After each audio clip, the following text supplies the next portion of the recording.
Assalamualaikum warahmatullahi wabarakatuh. Waalaikumsalam warahmatullahi wabarakatuh. Alhamdulillah wassalatu wassalamu ala sayyidina Rasulillah sayyidina wa maulana Muhammad ibn Abdullah wa ala alihi wa sahbihi wa mawala. La haula wa la quwwata illa billah, amma ba'd. Bapak-bapak, ibu-ibu, saudara-saudara kaum muslimin rahimakumullah. Sudah menjadi keyakinan dalam kehidupan kita bahwa segala yang ada permulaannya tentu akan ada penghabisannya. Setiap yang punya awal mesti akan punya akhir. Tidak ada keabadian dalam kehidupan dunia ini. Semuanya datang dan pergi silih berganti, berubah oleh pergeseran masa dan pertukaran waktu.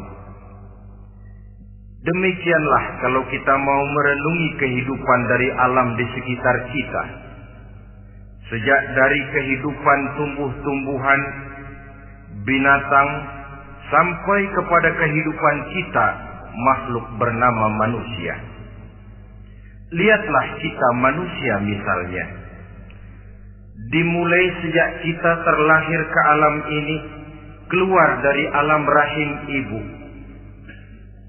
menjadi bayi yang merah tidak berdaya, untuk kemudian berangsur meningkat menjadi anak-anak. Dari kehidupan anak-anak berubah lagi kita menjadi remaja dengan segala keceriaan dan kelincahannya, dan dari masa remaja naik lagi kita memasuki usia dewasa, untuk kemudian berangsur memasuki hari tua. Lalu setelah kita memasuki hari tua, sehari, seminggu, sebulan, setahun, sampailah kita kepada batas waktu yang telah ditentukan oleh Allah, yang dinamakan ajal, dan bertemulah kita dengan yang disebut maut. Ini merupakan kepastian dalam kehidupan. Kalau saja kita mau merenung perubahan-perubahan yang terjadi pada diri kita, seharusnya membuat kita insaf dan sadar. Di kala remaja kita begitu lincah, punya rambut yang hitam ikal berderai, punya lesung di pipi, punya senyum yang indah menawan setiap orang yang melihat, punya kulit yang kencang dan bersih. Manakala kita memasuki hari tua, perubahan frontal pun terjadi. Kulit mulai jadi keriput, rambut yang tadinya hitam ikal berderai mulai memutih, nikmat berkurang, gigi yang tadinya utuh dan sanggup mengunyah apa saja, satu demi satu permisi meninggalkan kita.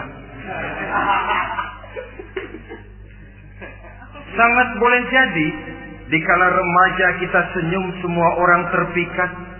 Dikala hari tua dengan kulit yang keriput dan gigi yang tidak ada lagi, manakala kita senyum, mungkin orang bakal lari dari sekitar kita. Kemana keindahan yang tadinya begitu menawan? Kemana senyum lesung pipit yang tadinya menarik perhatian orang? Pergi meninggalkan kita, berubah oleh pergeseran masa dan pertukaran waktu. Nah, bila maut datang menjemput kita, selesailah kehidupan sampai di situ? Ternyata belum. Kalau lahir merupakan perpindahan hidup dari alam rahim ke alam dunia, maka mati hakikatnya merupakan perpindahan hidup dari alam dunia ini ke alam kehidupan yang berikutnya yang dinamakan dengan alam barzakh. Andai kata hidup cuma sekali, secara moral kita sanggup berkata, alangkah tidak adilnya Tuhan. Kenapa?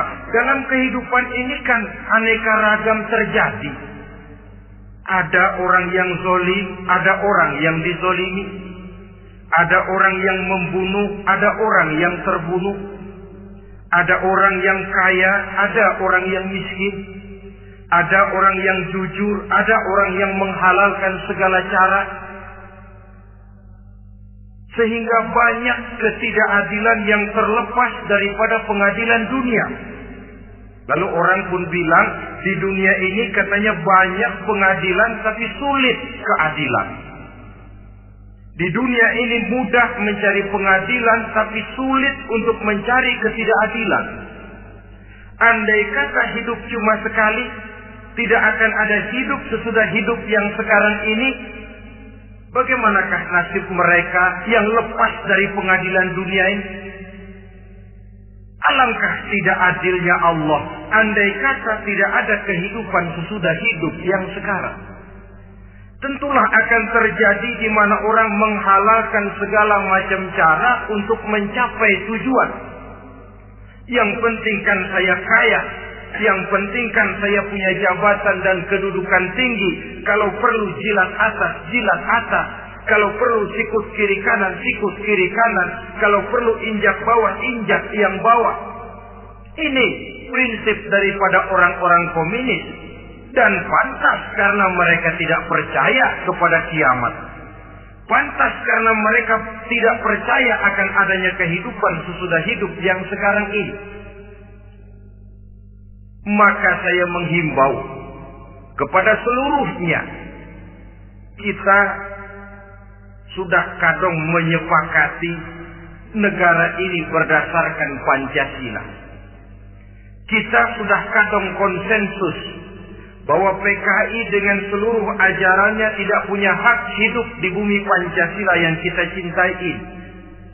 Maka salah satu ajaran PKI tujuan menghalalkan cara. Kita orang Indonesia yang berbudi pekerti luhur, yang punya nilai budaya tinggi, janganlah sampai mencaci PKI, membubarkan PKI, mengutukkan PKI, tapi dalam kehidupan sehari-hari prakteknya prinsip komunis kita pakai. Apa itu? Tujuan menghalalkan cara. Asal sudah tujuan tercapai, cara apapun saja halal. Itu pandangan hidup orang yang tidak percaya kepada adanya hari akhirat. Sebagai muslim yang yakin akhirat ada, kiamat pasti akan datang. Hidup tidak cuma sekali.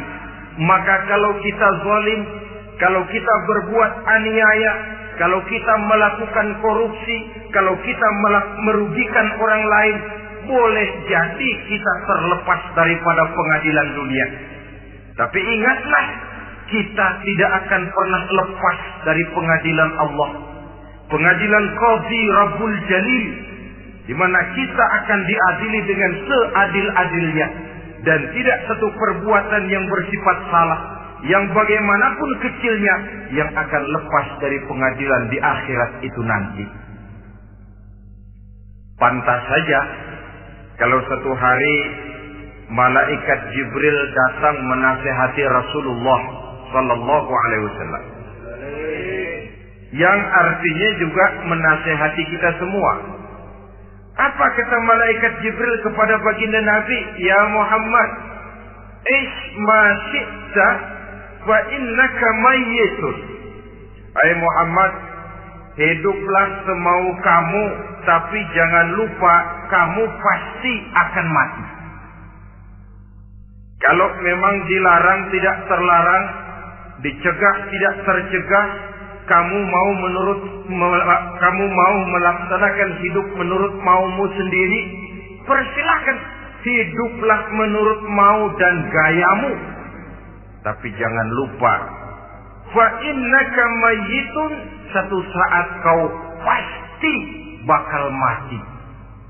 Dan mati itu bukan akhir dari segalanya. Dia babak baru bagi kehidupan selanjutnya. Silakan hidup menurut maumu, tapi jangan lupa kau pasti akan mati. Wa'mal ma syi'ta fa innaka majziyun bih. Kerjakan apa saja yang kamu mau. Kalau kau mau menghalalkan segala macam cara, persilahkan halalkan segala macam cara. Tapi jangan lupa kau akan mendapat balasan dari seluruh amal perbuatanmu.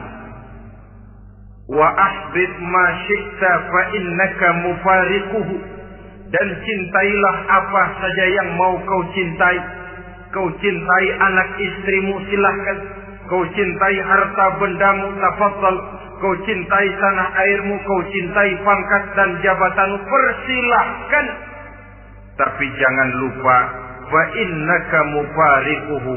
Kau pasti akan berpisah dan akan meninggalkan segala yang kau cintai itu.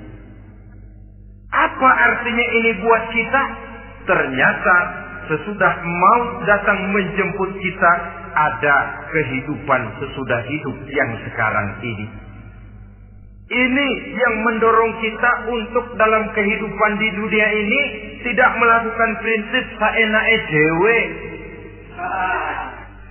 semaunya sendiri saja, asal perut kenyang, asal pangkat tinggi, asal harta dapat.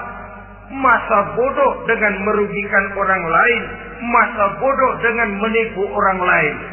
Iku jenenge saenake dhewe. Muslim tidak diajarkan. Ingat manusia, setelah kau mati, setelah kiamat datang, kau akan dibangkitkan, kau akan dimintakan pertanggungan jawab tentang kehidupan yang sekarang ini.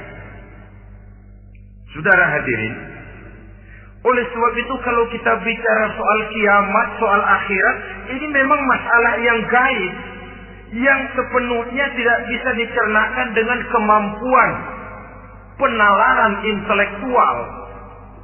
Dasar di dalam membicarakan ini tidak lain adalah iman kita kepada Allah Subhanahu wa ta'ala. Bukan cuma zaman sekarang, dari zamannya Nabi.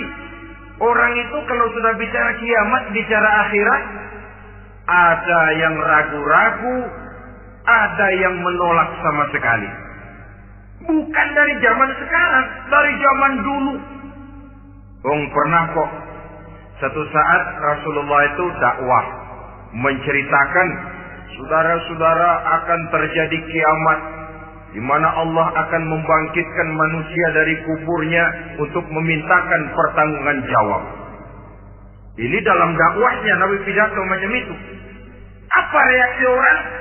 Yang beriman ya mantap, tapi yang tidak beriman, bajingan-bajingan Quraisy ini, mereka bertepuk tangan, mengejek, mencaci. Malahan ini yang luar biasa, ada dua orang kafir namanya Ubay bin Ka'ab dan Al-As bin Wa'il. Mendengar pidato macam ini, mereka buru-buru pulang ke rumah. Ngapain? Ngambil pacul. Lalu berangkat nyari kuburan tua. Dia gali itu kuburan. Tulang-tulangnya diangkut, dibawa ke depan Nabi. Ya Muhammad, tulang-tulang yang udah hancur begini, siapa yang bisa ngidupin lagi? Yang macam-macam aja kamu Muhammad. Enggak rasional, enggak masuk akal. Allah menjawab. Apa kata Allah? وَضَرَبَ لَنَا مَثَلًا وَنَسِيَ خَلْقَهُ قَالَ مَنْ يُحْيِي الْعِظَامَ وَهِيَ رَمِيمٌ قُلْ يُحْيِيهَا الَّذِي أَنْشَأَهَا أَوَّلَ مَرَّةٍ وَهُوَ بِكُلِّ خَلْقٍ عَلِيمٌ. Mereka memberikan perumpamaan kepada kami, kata Allah. Mereka melupakan asal kejadiannya. Mereka bertanya, siapa yang sanggup menghidupkan tulang belulang yang sudah hancur kayak begini? Qul yuhyiha alladhi ansaha awwala marrah. Katakan kepada mereka Muhammad, yang akan menghidupkannya adalah Dia yang telah menciptakannya pertama kali dulu. Kalau Dia sanggup menciptakan, Dia tentu lebih sanggup lagi untuk mengembalikan reproduksi ciptaan itu sebagaimana semula. Yang paling kasihan yang ragu-ragu. Akhirat itu ada apa enggak sih? Kiamat itu ada apa enggak sih?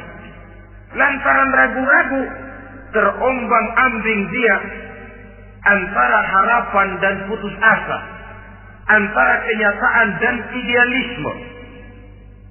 Ada yang buta sama sekali 100% terhadap keadaan-keadaan sesudah mati. Perhatian mereka hanya tercurah kepada kehidupan sebelum mati. Yang mereka perhatikan siang dan malam tidak lebih daripada urusan perut. Pergi pagi, pulang sore, peras keringat, banting tulang. Cuma soal makan, soal minum, soal pakaian, soal kendaraan, soal rumah tangga, soal anak, soal istri. Yang mereka pentingkan hanya soal-soal politik misalnya, ekonomi, pembangunan dan industri. Untuk soal-soal kayak begitu, bias betul. Habis seluruh waktu untuk memikirkan, meningkatkan kebudayaan, politik, sosial, ekonomi. Kadang-kadang kurang tidur, kurang istirahat, berkeliaran ke sana kemari ke tempat yang jauh-jauh. Sampai kadang-kadang terkena stres, penyakit darah tinggi, ginjal, lever, untuk memikirkan hal-hal yang semata-mata karena dunia saja. Lantas boleh jadi mereka mendapatkan kekayaan yang berlimpah ruah, mendapatkan kedudukan yang tinggi, nama yang semerbak, dikenal orang di barat dan di timur, di utara dan di selatan. Tetapi alangkah kecewanya mereka jikalau datang ajal menjemput nyawa, mati mereka, meninggalkan harta yang banyak, nama yang masyhur. Mereka disebut dengan jasa-jasanya. Radio memberitakan, TV menyiarkan, koran-koran memuat. Bahkan nama mereka kadang-kadang dikenang 2-3 tahun setelah wafatnya. Tetapi dalam pada itu, roh mereka merintih, mengeluh, menderita, karena dilemparkan oleh Allah ke tempat-tempat yang kotor. Penyesalan yang sudah tidak akan ada gunanya lagi. Saudara-saudara kaum muslimin rahimakumullah. Oleh karena itu, kehidupan akhirat bukanlah dongeng dan takhayul, bukan khurafat dan khayalan. Kehidupan akhirat, hari kiamat adalah kebenaran dan kepastian. Dalam surah Al-Hajj ayat ke-7, Allah Subhanahu wa taala menyatakan, wa anna as-sa'ata atiyatun la raiba fiha wa anna Allah yab'atsu man fil qubur. Dan bahwasanya kiamat itu sesungguhnya adalah sesuatu yang pasti dan tidak ada keraguan-raguan lagi di dalamnya. Dan bahwasanya Allah sungguh-sungguh akan membangkitkan manusia dari kuburnya masing-masing. Nah, kalau kita sudah yakin kiamat sesuatu yang pasti adanya, akhirat sesuatu yang pasti adanya, dari mana pembicaraan tentang kiamat ini kita mulai? Tentu dari diri kita. Marilah kita mencoba melihat proses perjalanan hidup ini sampai kita memasuki kiamat. Hadirin tidak ada makhluk secantik manusia. Tidak percaya, pernah ke Ragunan? Saudara masuk ke kebun binatang. Segala macam makhluk ada di situ. Ratusan macam jenis binatang. Bandingkan dengan saudara, kira-kira cakep mana?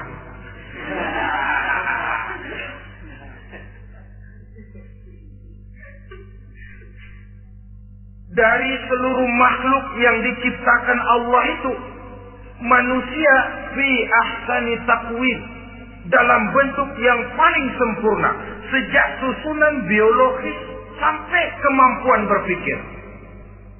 Biologis kita ya Allah, diciptakan kita begini rupa.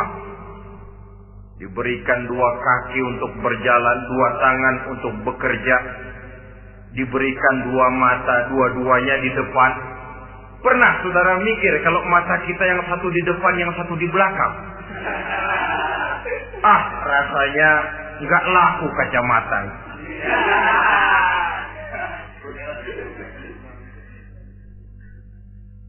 Diberikan hidung dengan 2 lubang. Tahu betul Allah ke bawah lagi lubangnya. Coba pikir kalau lubang hidung kita menghadap ke atas. Aduh, kalau musim hujan repot jagain hidung. Laqad khalaqnal insana fi ahsani taqwim. Sungguh telah kami ciptakan manusia dalam bentuk kejadian yang paling sempurna ketimbang makhluk-makhluk Allah lainnya. Nah, kesempurnaan manusia ini oleh karena hidupnya terdiri dari 2 unsur pokok. Pertama unsur jasmani dan kedua unsur rohani. Jasad dan roh. Jasad yang terlihat sekarang ini, potongan saudara yang ngejedok di depan saya ini jasad saudara. Ini yang berasal dari saripati makanan yang dimakan oleh bapak ibu kita. Lalu hasil kerjasama yang baik antara ibu dengan bapak, terwujudlah kita. Kalimat langsungnya jasad ini berasal dari tanah yang tadi berubah dari bayi, remaja, dewasa, meningkat hari tua. Yang berubah itu jasmani kita. Kenapa? Karena jasmani itu materi, benda, daya tahannya terbatas. Dia berubah oleh pergeseran masa dan pertukaran waktu. Apa ada orang makin tua makin cakep? Jasmani oleh karena dia materi, dia berubah oleh pergeseran masa dan pertukaran waktu. Nah, yang menyebabkan jasmani itu bergerak karena ada roh di dalamnya.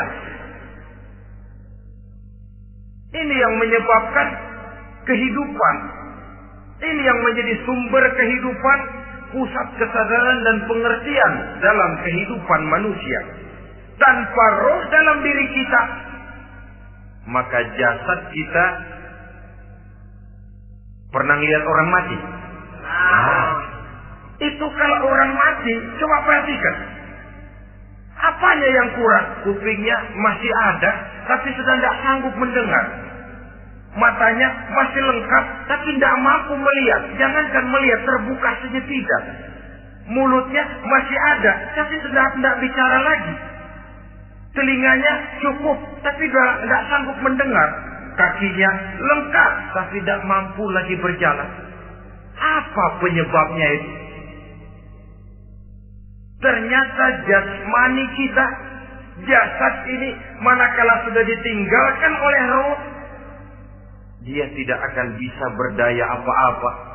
Tidak mampu berjalan, tidak pula berbuat, tidak pula bekerja apapun saja. Saudara-saudara, dua-duanya punya kebutuhan. Jasmani ada kebutuhannya, rohani pun ada kebutuhannya. Jasmani yang jelas perlu makan, perlu minum, perlu tidur, perlu pakaian, dan sebagainya. Nah, apabila saat berpisah datang, ajal sampai, berpisahlah roh dan jasad. Dan itulah yang dinamakan dengan maut. Jadi apa sih mati itu? Mati adalah berpisahnya roh dengan jasad. Sebab itu Islam sangat menganjurkan kita untuk banyak-banyak mengingat mati. Bagaimana caranya mengingat mati? Pertama, mati itu kan pasti. Kira-kira yang hadir di sini ada yang nggak mati nggak kira-kira? Semuanya bakal mati kan? Berani? Sekarang mau? Saudara, sebenarnya kalau kita merenung lebih jauh, orang itu tidak perlu takut mati. Walaupun tidak boleh terlalu berani menghadapi mati. Karena bagaimanapun takutnya kita kepada mati, toh dia pasti datang. Bagaimanapun beraninya kita mati, kalau belum ajal, dia tidak mati juga. Jadi Muslim itu kan harus berani menghadapi hidup dan tidak takut menghadapi mati. Mati adalah sesuatu yang pasti. Muslim dianjurkan banyak-banyak mengingat mati dalam kehidupan. Caranya bagaimana? Pertama, berziarah nengokin teman yang sakit. Ya? Suka nengokin teman yang sakit enggak? Oh, itu pahalanya kata Nabi. Menengok orang yang sedang sakit lebih afdal daripada sholat sunnah 1000 rakaat. Apa pernah saudara sembahyang sunnah sampai 1000 rakaat? Nengokin orang sakit pahalanya lebih afdal daripada itu. Kenapa menengoki orang sakit mengingatkan kita kepada mati? Iya ya, ini teman saya yang kemarin segar banget, bercanda sama saya, ketawa sama-sama, sekarang terbaring tidak berdaya. Hilang kemampuannya, hilang keceriaannya, sakit. Iya kalau sembuh, kalau ajal, iya sekarang giliran dia, kalau jatuh ke saya. Lalu menghibur teman dengan kata-kata yang enak, yang akan mendatangkan sugesti supaya dia cepat sembuh. Jangan nengokin orang sakit, jujur. Sakit apa lu? Perut. Emang temen gua kemarin sakit begini mati. Wah, itu orang bisa jadi shock lantaran etika kita tidak akan sampai ke sana. Menjenguk orang sakit akan mengingatkan kita kepada mati. Apalagi ziarah kubur. Ada yang orang tuanya sudah meninggal? Nah, kalau ada, ya tidak bisa tiap hari, sekurang-kurangnya seminggu sekali. Jumat pagi misalnya, ziarah kita ke kubur. Sehingga kalau kita masuk kubur kan ada etikanya. Assalamualaikum ya ahlal kubur wa inna insyaallahu bikum lahiqun. Hai penduduk kubur, keselamatan bagi kamu dan kami yang masih hidup sekarang ini insya Allah pasti bakal nyusul kamu. Iya, yang kemarin gagah benar sekarang terbaring tanpa daya. Ini unggukan kuburannya. Yang kemarin ada sekarang sudah tidak ada. Kemana dia? Kami satu saat pasti akan begini. Ingat mati. Lalu apalagi yang bisa membuat kita ingat kepada mati? Mengawal jenazah. Bukankah sangat dianjurkan oleh agama? Bahkan kalau bisa sejak mengurusnya, memandikannya, mengkafankannya, menyolatkannya untuk kemudian mengantarnya ke kubur. Hari ini saya antar dia ke kubur, besok boleh jadi saya yang diantar orang. Hari ini saya solatkan dia, besok boleh jadi saya yang disolatkan orang. Hari ini saya masukkan dia ke liang lahat, besok mungkin giliran saya dimasukkan orang ke liang lahat. Ingat mati, tumbuh kesadaran. Lalu daya positifnya dalam kehidupan apa? Nah, saudara-saudara hadirin, orang yang mengingat mati bukan lantas menjadi lemah dalam kehidupan, menjadi putus asa, sedikit semangat, terbentur kesulitan, mudah frustasi. Bukan itu tujuannya kita diperintah mengingat mati. Jelasnya Islam menganjurkan kita untuk mengingat mati guna maksud-maksud yang positif, supaya orang lalu sadar hidup ini cuma sebentar. Maka mumpung hidup, nah ini mumpung, tapi mumpung yang baik. Mumpung hidup, maka hidup yang singkat ini harus saya pergunakan dengan sebaik-baiknya, melakukan kebajikan yang sebanyak-banyaknya, menjauhkan rasa malas, menunggu keajaiban yang datang dari langit, berleha-leha, bermain-main, sementara maut kalau dia datang tidak pernah main-main. Pantas kalau seorang penyair bernama Syauqi memesankan, tazawwad bitaqwa fa innaka la tadri idza hanna al-lailu hal ta'ishu ila al-fajr, kam min sahihin mata min ghairi illatin wa kam min 'alilin 'asha hina min ad-dahri. Persiapkan dirimu dengan takwa, sebab kamu tidak tahu apabila malam datang kamu masih bisa hidup apa enggak besok pagi. Apa ada jaminan saudara yang kumpul di depan saya malam ini besok masih bisa hidup? Tidak. Ada jaminan? Tidak ada sama sekali. Kam min sahihin mata min ghairi illatin. Berapa banyak orang sehat mati enggak pakai sakit lagi. Sebabnya kadang-kadang ringan saja. Ada yang cuma jatuh di kamar mandi, mati. Ada yang cuma ketiban pensil. Iya, kalau ketiban pensil 3 peti masa nggak mati. Ta'addadatil asbab wal maut wahid. Sebabnya boleh jadi macam-macam, tapi mati satu juga, yaitu mati. Dia seperti kelapa yang terlalu tua jatuh ke bawah, yang kembang baru keluar pun jatuh ke bawah. Itulah mati.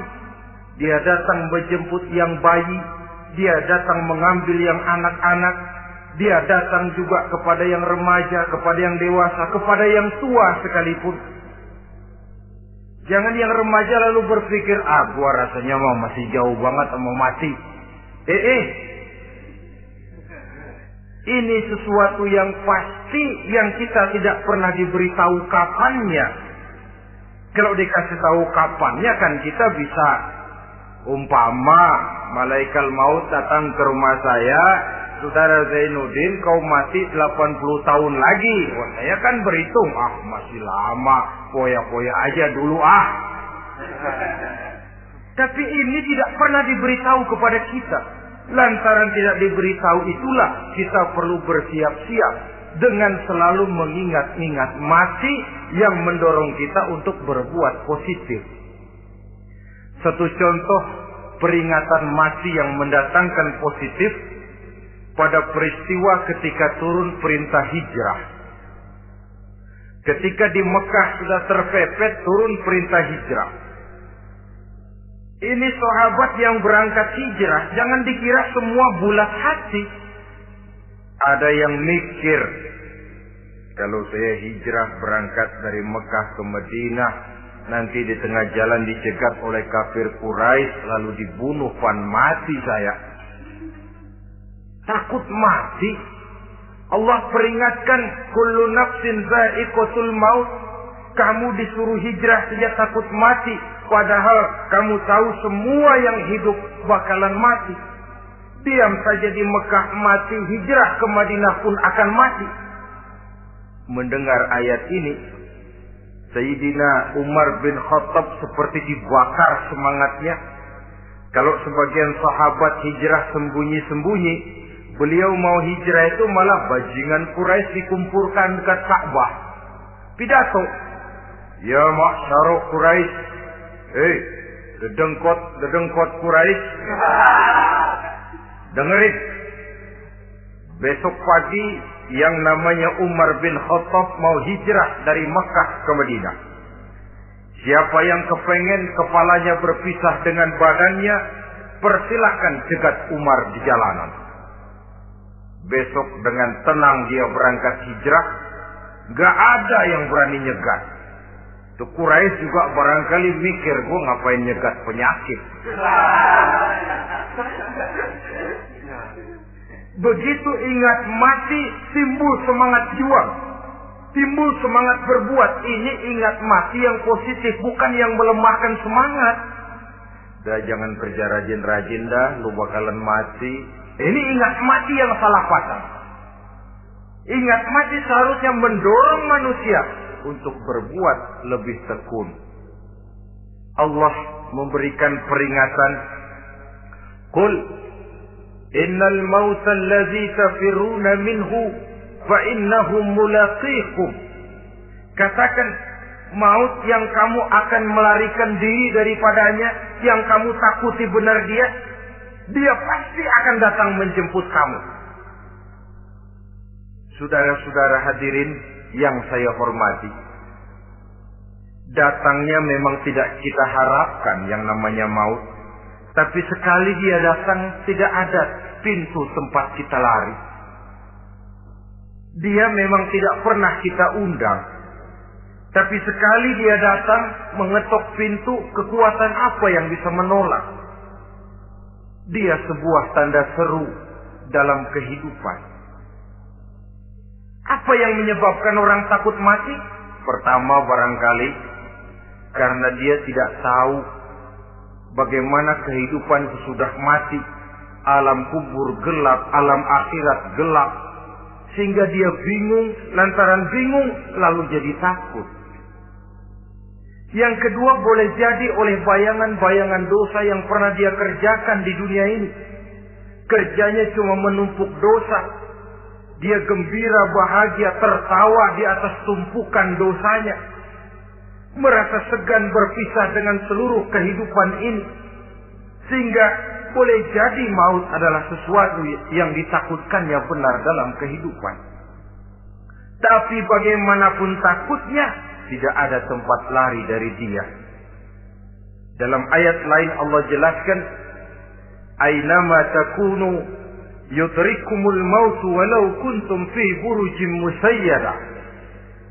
Di mana saja kamu berada, dalam benteng yang paling tangguh sekalipun, maut pasti akan datang menjemput kamu. Nah, bagaimana caranya maut datang menjemput kita? Bila datang dia, sang malaikat pencabut nyawa, malaikat Israel namanya, hendak mengambil ruh kita. Dalam suasana macam begitu, di akhir kehidupan dunia, dalam berhadapan dengan sakaratul maut, terbagilah manusia dalam dua bagian besar. Pertama, yang menghadapi sakaratul maut itu dengan husnul khatimah, baik di akhirnya, sehingga pada saat ruhnya berpisah dengan jasadnya, kelihatan dia seperti senyum, mukanya cerah, Bahkan sebelum itu boleh jadi dia sempat meninggalkan pesan-pesan yang baik. Ada yang sempat azan, ada yang sempat baca Quran. Pernah kan nemui orang yang mau mati seperti itu? Yang sempat azan, yang sempat baca Quran, yang sempat meninggalkan wasiat-wasiat yang baik.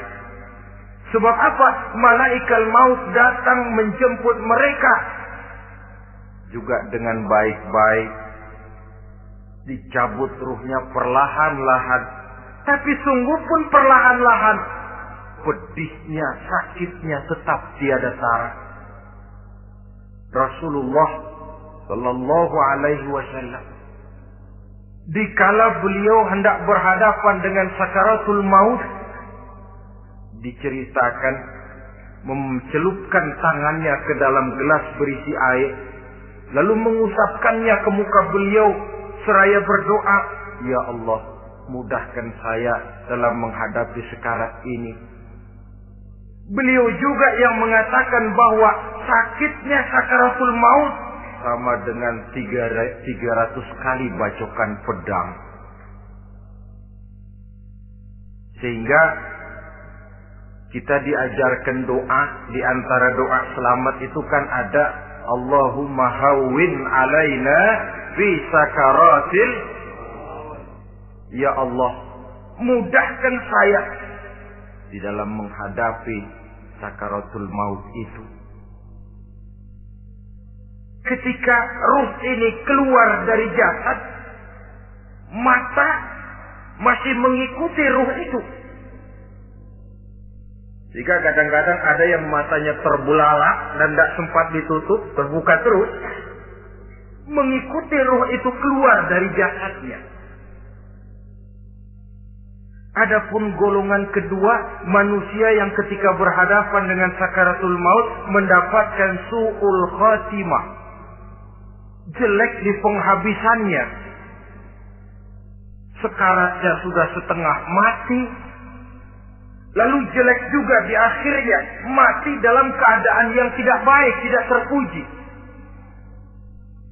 Ada yang lagi megang kartu, mati. Ada yang lagi di tempat ngadu ayam, mati. Ada yang lagi di tempat pelacuran, mati. Ada yang lagi megang botol minuman keras, mati.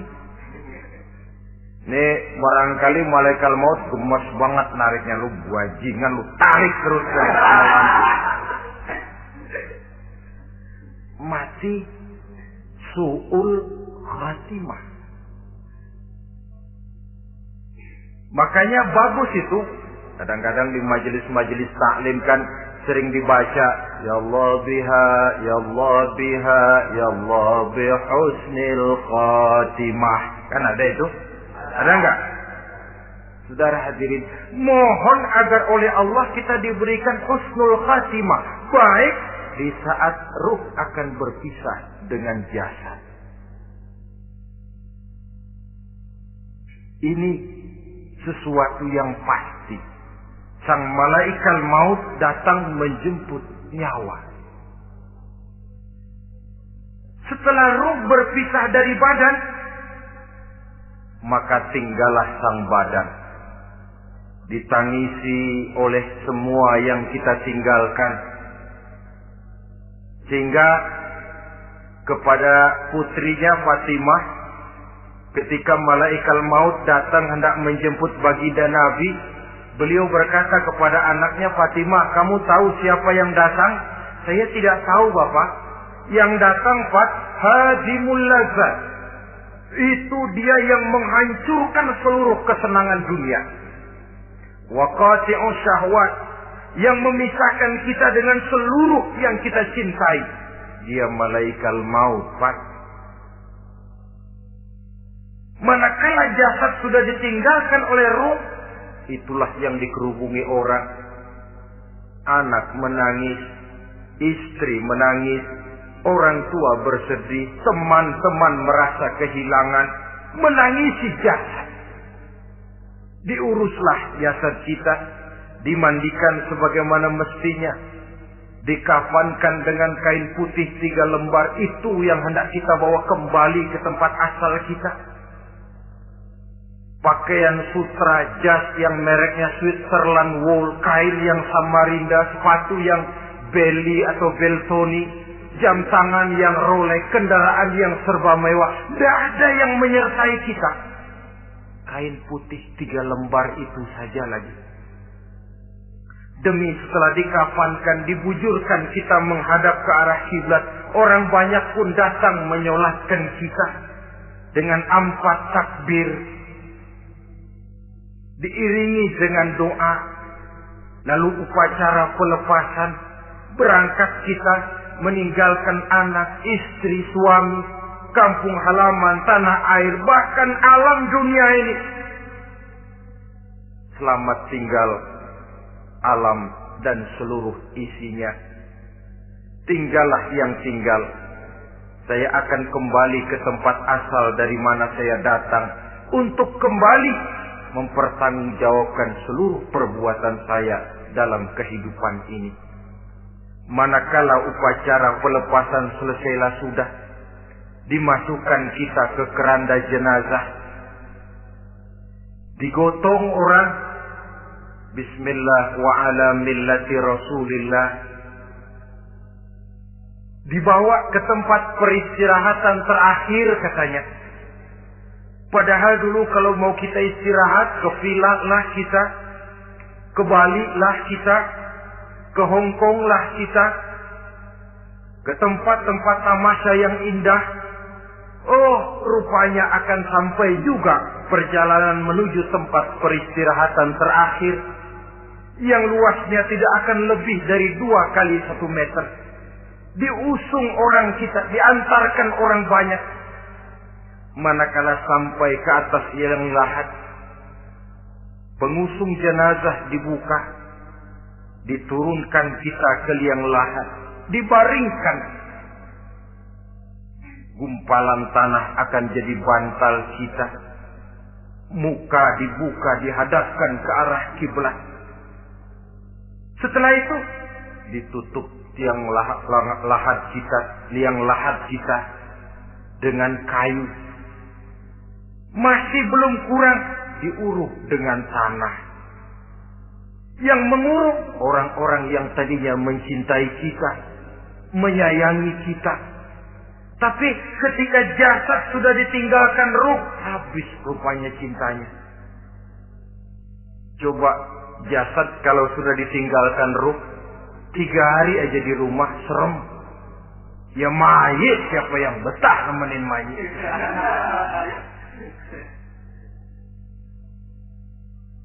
Lalu bila upacara pemakaman selesai, maka berusahalah semuanya. Para pengantar akan kembali ke rumahnya masing-masing. Maka masuk kita ke alam kehidupan, yaitu yang disebut alam barzakh atau alam kubur. Apa selesai hidup sampai di situ? Tidak. Hanya beberapa langkah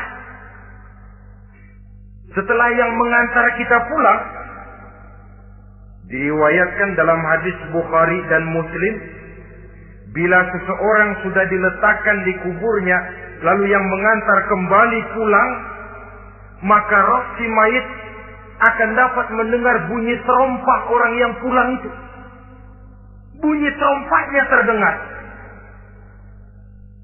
Datang 2 malaikat menanyakan dia dengan pertanyaan-pertanyaan yang kalau bisa dijawab dengan betul. Dua malaikat yang bernama Munkar Nakir akan bilang, jawabanmu betul. Tenanglah kau di sini, naumatal arus. Tidurlah kau di sini seperti tidurnya pengantin. Orang yang baik-baik di alam kuburnya akan mendapat nikmat kubur. Sehingga masa penantian yang lama, jangan lupa, kita masuk ke kubur itu kan menunggu sampai datangnya hari kiamat. Jadi kalau kiamat umpama masih 1000 tahun lagi, ya 1000 tahun kita menunggu. Orang yang baik-baik penantian di alam kubur, kata malaikat, naumatal arus, tidurlah kamu seperti tidurnya pengantin. Bagaimana sih tidurnya pengantin?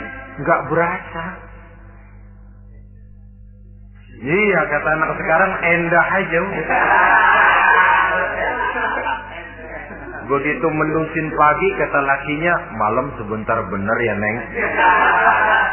Sebentar betul katanya malam. Ya tentu saja tidak terasa. Kenapa? Dia tidak pernah memikirkan waktu. Terbawa oleh kenikmatan dan kelezatan yang dirasakannya dalam kehidupan. Tapi orang kafir, orang yang dosanya bertumpuk, tidak sanggup menjawab pertanyaan dua orang malaikat, maka dia akan mendapat azab di alam kuburnya terus menerus siang dan malam sampai datangnya hari kiamat. Ibarat maling ayam ketangkep, belum masuk pengadilan udah dikebukin duluan. Kan begitu kan? Ada maling ayam nggak di sini? Nah, itu yang nyaut tadi pengalaman itu. Di sidang belum divonis, belum digebukin babak belur. Saudara hadirin, maka alam kubur bisa merupakan raudhatun min riyadil jannah. Taman di antara taman-taman surga pun juga bisa merupakan hufratun min hufarin niran, menjadi liang daripada neraka. Ada lagi riwayat yang dari Imam Muslim yang diperoleh dari Zaid bin Sabit. Zaid bin Sabit cerita, satu hari kami bersama Rasulullah sallallahu alaihi wasallam berada dalam kebun kepunyaan Bani Najjar. Rasulullah sedang duduk di atas keledai. Tiba-tiba entah bagaimana itu keledai terkejut, kaget, berontak, hampir Rasulullah jatuh. Rasulullah kemudian bertanya, rupanya di kebun itu ada kuburan tua, 5 atau 4 kuburan. Rasulullah lalu bertanya, saudara-saudara ada yang tahu nggak ini kuburan siapa? Nggak ada ya Rasulullah. Memang kenapa? Ini penghuni kuburnya lagi disiksa oleh Allah. Andai kata boleh saya mohon kepada Allah supaya kamu dengar seperti yang saya dengar, andai kata saja kamu kuat mendengarnya, saya pasti akan berdoa. Tapi sayang, saya yakin kamu pasti tidak akan kuat mendengar mereka mendapat azab di kuburnya. Hadis sahih riwayat Imam Muslim dari Zaid bin Sabit. Kehidupan di alam barzakh. Pak, iya kalau yang matinya dikuburin. Lah kalau yang matinya diceburin ke laut, dibakar, di medan perang hilang gak ketahuan kemana jenazahnya. Saudara, hilang kek, dikubur kek, di dalam lautan direndam kek, itu kan cuma logika kita. Menurut Allah tidak ada perbedaan orang mati dikubur di dasar lautan atau dibakar sampai jadi abu atau gugur di medan perang tidak ketemu jenazahnya. Entah mereka tetap masuk ke alam barzakh namanya. Jasad boleh hancur, tapi roh sebagai sumber kehidupan, pusat kesadaran dan pengertian, dia tetap ada, mengalami kebahagiaan dan kegembiraan atau mengalami kepedihan dan penderitaan, bergantung kepada amalan yang kita lakukan dalam kehidupan di dunia ini. Maka dalam Yasin tadi kan jelas, qul yuhyiha allazi ansha'aha awwala marrah, yang menghidupkan mereka yang dikubur di dasar lautan, mereka yang dibakar sampai jadi abu, yang akan menghidupkan ialah Allah yang menciptakan mereka dulu pertama kalinya. Jadi kalau sudah ada aslinya, ya tentu tidak perlu contoh lagi, akan sangat mudah membuatnya. Orang tua kita, keluarga kita yang sudah berpulang, mereka di alam barzah sekarang ini. Bisa mendapat nikmat kubur, bisa mendapat azab kubur. Bergantung amalan mereka dalam kehidupan di dunia ini. Dalam Musnad Imam Ahmad dan Sahih Abi Hatim malah ada tambahan riwayat. Orang yang banyak kebajikannya di dunia, amalannya akan datang menemani dia. Sholatnya dekat kepalanya, puasa sebelah kanan, zakat sebelah kiri. Menghibur dia. Malahan dikatakan berbentuk orang yang cantik menemani dia di alam kuburnya. Aneh dia tanya, man anta lam ara fid dunya ajmal minka. Siapa kamu? Di dunia ini belum pernah saya melihat orang secantik kamu. Dia jawab, ana amaluka sholeh. Saya adalah amalmu yang soleh yang kau kerjakan waktu di dunia. Saya sekarang diperintahkan untuk menemani kamu di sini. Alhamdulillah. Sedangkan amalnya yang jahat akan datang dalam bentuk yang menyeramkan menemani dia di sana. Bayangin deh, di kuburan ditemenin yang serem-serem. Sama juga di dunia. Di dunia, kalau kita di tempat gelap ditemenin orang cakep, enak nggak? Wah, pengalaman. Tapi coba bayangin, sudah tempatnya gelap, yang nemenin jelek nggak ketulungan, gerah kita. Nah, saudara hadirin yang saya hormati, lalu bagaimana tempat arwah-arwah yang sudah kembali menghadap Allah yang disebut mustaqarrul arwah itu? Macam-macam tingkatannya sesuai dengan profesi dan amalannya waktu di dunia. Ada roh-roh itu yang setelah pisah dengan jasad, artinya mati, ditempatkan di tempat yang disebut a'la iliyin, tempat yang tertinggi. Siapa ini? Arwahnya para nabi dan para rasul. Ini fi a'la iliyin, di tempat yang tertinggi. Arwahnya para nabi, arwahnya para rasul. Dan karena kita bukan nabi, bukan rasul, ya jangan mimpi dapat tempat fi a'la iliyin.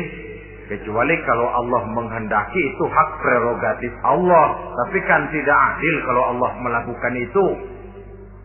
Ini kelompok roh-roh yang masuk golongan fifth. Wah, the first class. Para nabi, para rasul. Lalu ada pula roh-roh itu yang setelah pisah dengan jasadnya diumpamakan seperti burung-burung hijau yang berterbangan di perkebun-kebunan surga. Roh siapa mereka ini? Rohnya para syuhada, orang-orang yang mati syahid gugur membela agama. Nah, ini bedanya orang mati syahid dengan pahlawan, ya. Apa bedanya syuhada dengan pahlawan? Kalau syuhada, orang yang gugur membela agama, niatnya karena Allah, mati syahid.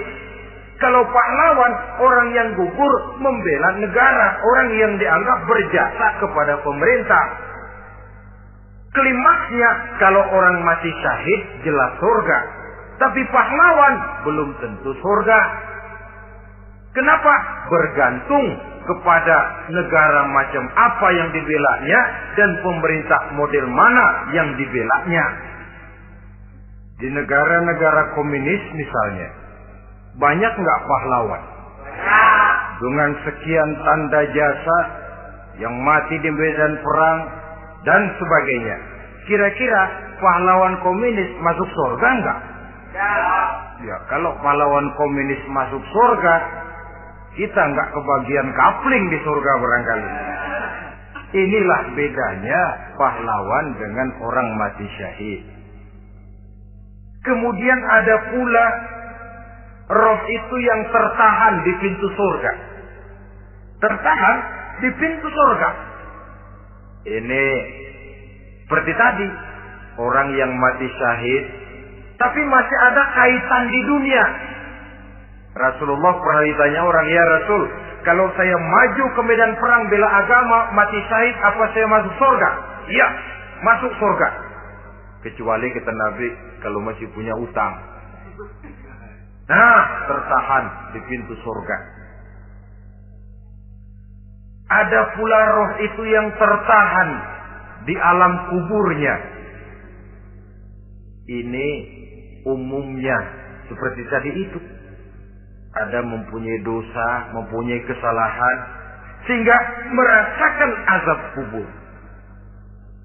Ada juga roh itu yang tertahan di permukaan bumi.